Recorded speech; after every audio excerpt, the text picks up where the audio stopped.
B, ano sa tingin mo yung isang bagay na magpapanalo sa pambato mo ngayong gabi? Siguro yung puso at yung hard work. At alam ko talaga, grabe yung pagmamahal niya sa kanyang pamilya, lalong-lalo na sa anak niya na kahit na ano gagawin niya para dito.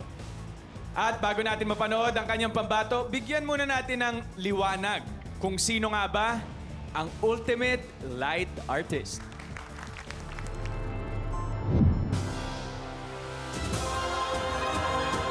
Kaya kong gawin o tiisin ng lahat, mabigyan lang ng magandang buhay ang mga anak ko. Naging inspirasyon ko po yung dalawa ko pong anak, lalo po yung panganay. Kaya nagpupursige po ako sa buhay. Kasi po, ginagamot po namin siya sa pamamagitan po ng therapy. Sa umaga po, delivery rider po ako. Sa gabi po, rumaraket po ako sa mga event para makaipon po pang therapy po ng anak ko po. Sa lahat ng laban ko po, lagi ko pong dala ang aking mga ilaw. Kung mapapansin niyo po siya, baby bottle po siya. Gusto mo yun dun sa part na yung mga liham, yung mga letters, lagyan mo ng letters. Ang collaboration na ginawa namin ni Miss Bea, siya ang nag-isip ng kwento at nag-voice.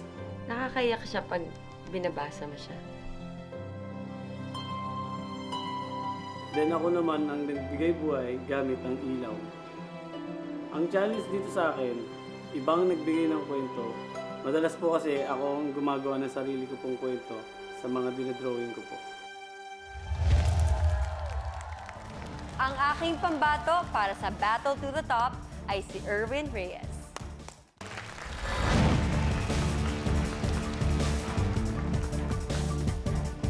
The ultimate light artist, Erwin Reyes.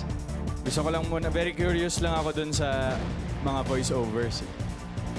Sino yung lalaking voiceover? Si Juan Miguel Severo po. Miss Annette and Tito Boy, kayo ang judges na boboto po sa ngayon. Nakita niyo ba yung sinasabi ni Bea kanina na pagmamahal at dedikasyon sa pamilya? Miss Annette? Okay naman yung performance niya.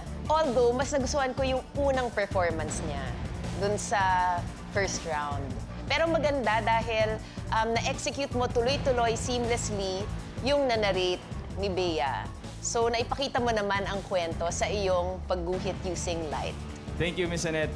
Tito Boy? Ako, ang reaction ko, parang nanonood ako ng sine.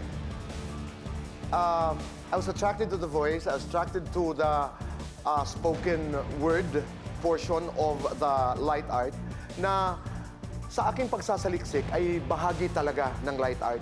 I am very impressed because you were relaxed, admirable yung iyong ginawa, at nakakabilib. And also, I'm also taking responsibility for the material because kami dalawa ni Juan Miguel yung nag-usap dito at we collaborated in creating this. At yung mga nagawa mong images, I'm very proud that you were able to make those images.